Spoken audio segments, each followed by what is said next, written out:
बच्चों, आज हम लोग नागरिक शास्त्र में पाठ दूसरा समाज में विविधता के संदर्भ में जानकारी करेंगे। सर्वप्रथम विविधता और एकता क्या है, पहले इसको हम समझेंगे इस पॉइंट को। भारतीय समाज में धर्म, भाषा, संस्कृति, रीति रिवाज, परंपरा आदि में विविधताएं पाई जाती हैं।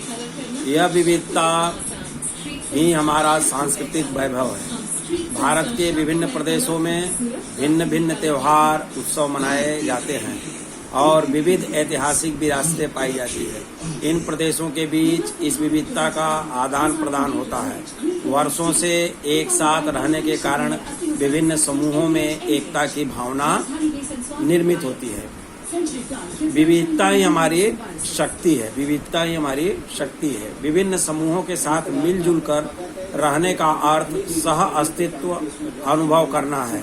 सह अस्तित्व के कारण लोगों के बीच सामंजस्य बढ़ना, लोग एक दूसरे के रीति रिवाजों और जीवन पद्धति से परिचित होते हैं और उनका आदर करना सीखते हैं। समाज में एकता बढ़ती है। सामाजिक एकता द्वारा हम प्राकृतिक और सामाजिक आपदाओं का सामना कर सकते हैं। धर्मनिरपेक्षता का सिद्धांत क्या है, या पंथ निरपेक्षता का सिद्धांत? भारत एक धर्मनिरपेक्ष राष्ट्र है। देश की भाषिक एवं धार्मिक विविधता के संरक्षण के लिए भारतीय संविधान ने धर्मनिरपेक्षता का सिद्धांत स्वीकार किया है। इस सिद्धांत के कारण भारतीय समाज में विविधताओं के बीच सामंजस्य बनाए रखने में प्रमुख भूमिका निभाता है। धर्मनिरपेक्षता और संविधान में प्रावधान। धर्मनिरपेक्षता और संविधान में इसके क्या प्रावधान है? पहला, शासन द्वारा किसी भी एक धर्म को मान्यता नहीं दी गई है। कोई भी एक धर्म ऐसा नहीं कि उसको मान्यता दे दी गई। प्रत्येक व्यक्ति को अपने धर्म की उपासना करने की पूरी स्वतंत्रता है। तीसरा, शासन द्वारा धर्म के आधार पर व्यक्ति में भेद नहीं किया जा सकता है। सभी व्यक्ति एक समान हैं। धर्म के आधार पर भेदभाव न करते हुए शिक्षा, रोजगार, सरकारी नौकरी आदि के अवसर सभी को उपलब्ध कराए गए हैं। धार्मिक एवं भाषिक अल्पसंख्यकों को उनकी भाषिक एवं सांस्कृतिक अस्मिता को संरक्षित रखने की पूर्ण स्वतंत्रता दी गई है। शिक्षा के माध्यम से अपने समाज का विकास करने की स्वतंत्रता भी उन्हें है। अब सहयोग की भावना भी होती है। सहयोग क्या है? कोई भी समाज हो, कोई भी पारस्परिक सहयोग पर आधारित होता है। एक दूसरे की कठिनाई तथा समस्याओं हल करने के लिए एक दूसरे की सहायता करना, सहयोग करना। सहयोग के बिना व्यक्ति, परिवार तथा समाज का विकास नहीं हो सकता। सहयोग के कारण समाज में पारस्परिक निर्भरता अधिक स्वस्थ होती है और मजबूत होती है। सहिष्णु और सामंजस्य। लोगों के बीच मतों, विचारों तथा दृष्टिकोणों में सामंजस्य स्थापित न होने पर विवाद पैदा होता है। जब भी लोगों के बीच में विचारों अथवा दृष्टिकोणों में सामंजस्य नहीं स्थापित होता है तो विवाद का कारण बनता है। पूर्वाग्रह अथवा भ्रम के कारण भी संघर्ष होता है। दीर्घकाल तक संघर्ष का चलना हितकर नहीं होता है। अतः आपसी समन्वय और समझौतों के माध्यम से संघर्ष का निवारण करना आवश्यक है।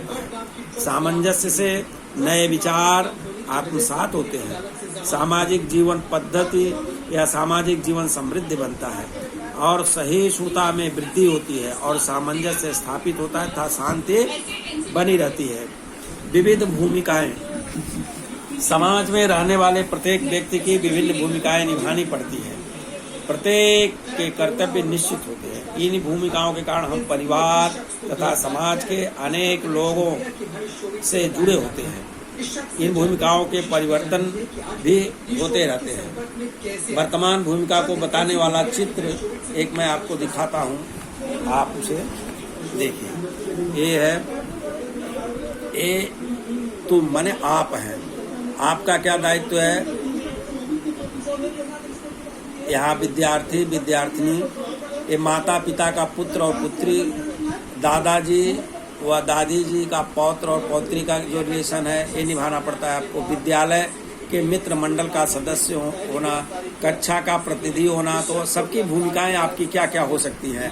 ये आप खिलाड़ी के रूप में, स्वच्छता दूत के रूप में, फिर बाल मित्र संगठन का सदस्य और यहाँ विद्यार्थी और विद्यार्थिनी तो आप हैं ही। ये इस भूमिकाएं के रूप में आपका कर्तव्य हो सकता है। इस भूमिकाओं में आप निभा सकते हैं आगे चल करके, ये आपकी भूमिका है। तो ये भूमिकाएं निभाना आपके लिए पड़ सकता है। जैसे तुम्हारी वर्तमान भूमिका में बताने वाला ये चित्र मैंने बताया कि आपकी भूमिका क्या क्या हो सकती है। जैसे एक बार फिर से एक बार चित्र को देख लो। माता पिता का पुत्र और पुत्री आप हैं, दादाजी दादी जी, पौत्र पौत्री, विद्यालय के मित्र, मंडल कक्षा प्रतिनिधि, खिलाड़ी और स्वच्छता दूत, बाल मित्र संगठन का सदस्य और विद्यार्थी और विद्यार्थिनी। ये भूमिकाएं वर्तमान में आपकी हो सकती है।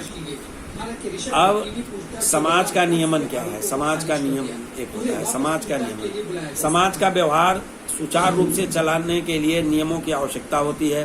पहले यह काम नैतिक मूल्यों और रूढ़ियों तथा परंपराओं द्वारा होता है। आज का समाज का नियमन कानून द्वारा होता है। सामाजिक संस्थाएं, संगठन का स्थानीय शासन संस्थाएं भी समाज का नियमन करती हैं। अब इस पाठ से संबंधित कुछ प्रश्न है, मैं पूछता हूं, उसका उत्तर आप शार्ट में दीजिए। सहयोग किसे कहते हैं? जैसा कि मैंने बताया, एक दूसरे के कठिनाइयों और समस्याओं को हल करने के लिए परस्पर सहायता करना ही सहयोग है। एक दूसरे की कठिनाइयों और समस्याओं को हल करने के लिए जो हम परस्पर सहायता करते हैं उसे हम सहयोग कहते हैं। हमने धर्मनिरपेक्षता का सिद्धांत क्यों स्वीकार किया है? हमने धर्मनिरपेक्षता का सिद्धांत क्यों स्वीकार किया है? हमारे देश में बड़े पैमाने पर पाई जाने वाली भाषिक एवं धार्मिक विविधताओं के संरक्षण के लिए हमने धर्मनिरपेक्षता का सिद्धांत स्वीकार किया है। जो बड़े पैमाने पर हमारे यहाँ भाषिक एवं धार्मिक विविधताएं पाई जाती है, उसके संरक्षण के लिए इस सिद्धांत को हमने स्वीकार किया है। भारत में कौन कौन से प्रकार की विविधताएं हैं? भारत में भाषा, धर्म, संस्कृति, रीति रिवाज, परंपरा, उपासना, पद्धति, त्योहार, उत्सव आदि की विविधताएं हैं। नियमों की आवश्यकता क्यों होती है? नियम की और समाज में नियमों की आवश्यकता क्यों होती है? सामाजिक व्यवहार को सुचारू रूप से चलने के लिए नियमों की आवश्यकता होती है। Okay, thank you. आप प्रश्नों के उत्तर लिख करके भेजिए। Thank you.